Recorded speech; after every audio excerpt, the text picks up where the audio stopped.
蒙面财经，朋友们好。今天呢，给大家伙儿讲两个事儿啊，一个是讲一下这个瑞幸咖啡的事情啊，第二个讲一下这个央行上周五的两个货币政策。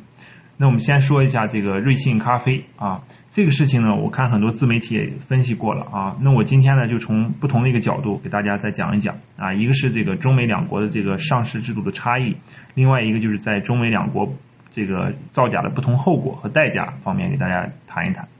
那先讲一下这个中美两国这个上市制度的差异啊，我简单给大家介绍介绍。那在中国 A 股的这个上市制度呢，它是实行严格的这种审核制啊，也就是我对上市公司的这个能不能上市做一个硬性的一个标准的规定啊，比如说这个企业是不是上市前3年盈利啊，上市前1年的利润有没有达到3-5千万啊，每年的利润增长有没有10%、20%的一个增长啊，或者净资产收益率有没有这个不低于20%啊等等的这些硬性指标。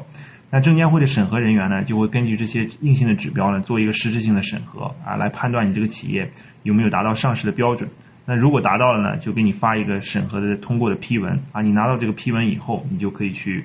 上市去融资。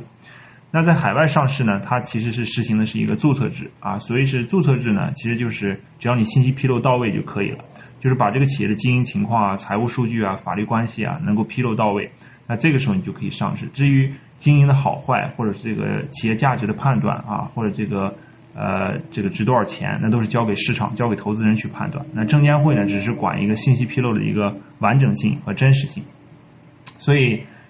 对中美这个两国啊，说简单点，就中美两国上市制度的差异呢，最根本的一个差异呢，就是一个是审核制啊，就是中国就是审核制，就审核证监会发行审核委员会去审核，这个是关键啊，你能拿到上市的这个批文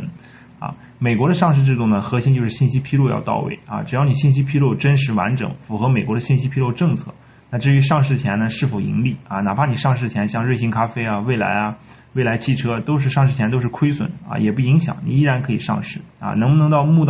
募集到钱或者募集到多少钱，这个交给市场、交给投资人来决定啊。总的来说呢，就是中国的上市制度呢还比较像这个依赖于审批啊、审核啊。在美国呢，这个上市制度啊，包括香港的上市制度呢，它比较更市场化啊，更讲究一个信息披露。那接下来呢我再说说这两个市场，在这两个市场的不同的这个造假的后果啊。那可以说一个是严刑峻法啊，一个是罚酒3杯啊，差别非常大。那我们先说一说在这个美国的这个上市这个造假的后果哈。其实在这个瑞幸咖啡之前啊，很多中概股都有这个造假的历史啊。这个瑞幸咖啡呢也不是头一个啊，只不过它发生的时间呢恰好是这个海外市场对中国的信息这种不透明啊、新闻审查这个激烈的批评的一个时候啊。比如说前面在之前这个因为疫情有李文亮的这个吹哨的这个人被训诫的事儿啊，后面呢又有一些出口的试剂盒啊、口罩的产品质量不达标，整个呢对这个海外市场对中国的信息呢不太信任。那结果就在这个当下呢，瑞幸咖啡的事情、造假的事情又爆发出来了。所以这个时候呢，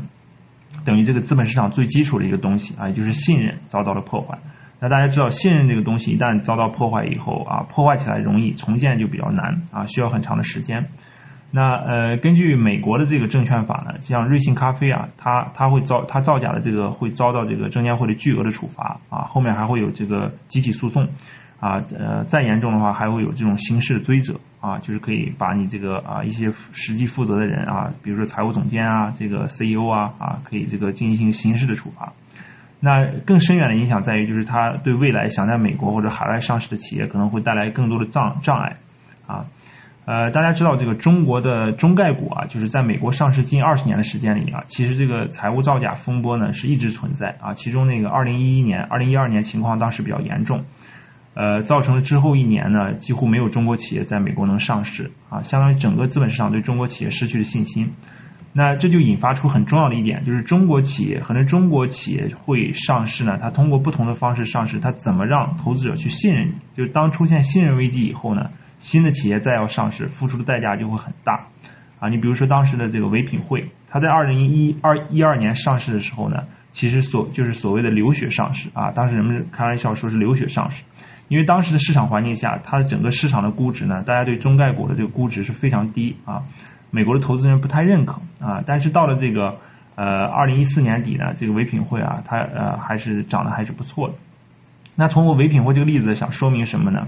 就是说在市场上包括这个瑞幸咖啡的例子就是市场上你投资人呢对企业的信任是很关键的。就如果这种信任没有了，如果企业想要再融资的话，代价就会非常大。那这种代价体现在第一呢，就是发行股票的时候可能没有人要卖不出去。第二呢，就是就算是有人要，那你可能呢也卖不出一个应有的一个价值可能是一个极大的一个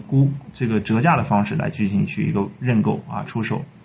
那现在中国 A 股上市呢，如果发生造假行为的这个后果是什么样的呢？其实在 A 股的造假呢也非常非常多手段可以说是更恶劣更加赤裸裸你比如说当时前几年比较有名的这个獐子岛经常公告说瞎话一会儿说这个扇贝游走了就是资产减值损失，他说资产减值损失的原因呢是扇贝游走了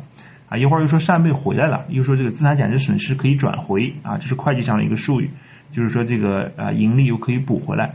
那把所有的市场的人可以说是当傻子。那证监会的这个执法能力呢，中国证监会的执法能力可以说非常弱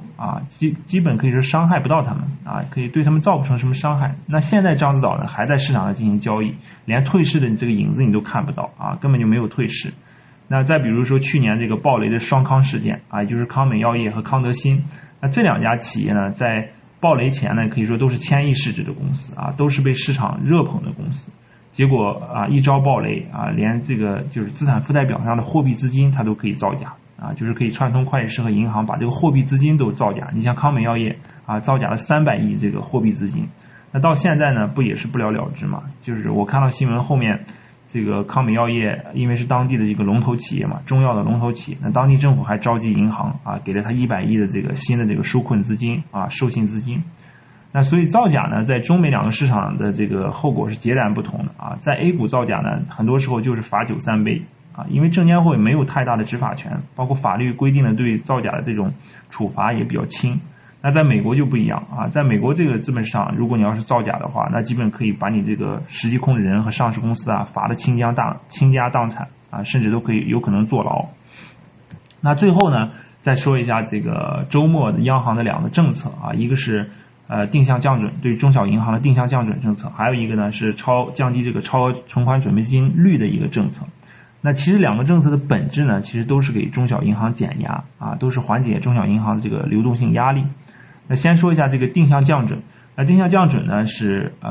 这个是在市场的预期之内的一个政策它是给这个超过4000家左右的一个中小存款类金融机构，你就理解成中小银行就好了降低这个存款准备金率，从这个7%降到6%，分2次执行。那整个降完以后呢整个这个到6%这个存款准备金率可以说是非常低的一个水平了。那第2个政策呢就是降低这个超额存款准备金率从 0.72 降到 0.35市场认为这个动作呢有点不同寻常主要是他认为在08年以后呢就一直没动过这个超额存款准备金率这是时隔12年呢下调了这个超额存款准备金率。那什么是超额存款准备金呢？简单说一下，就是商业银行它在缴足了这个法定存款准备金后自愿放在央行的钱这个银行由这个商业银行自主支配的，用于资金清算提取现金等需要的一个钱。那人民银行呢也就是央行呢对超额存款准备金支付利息这个利率呢就是超额存款准备金率。其实说白了就是什么，就是这个在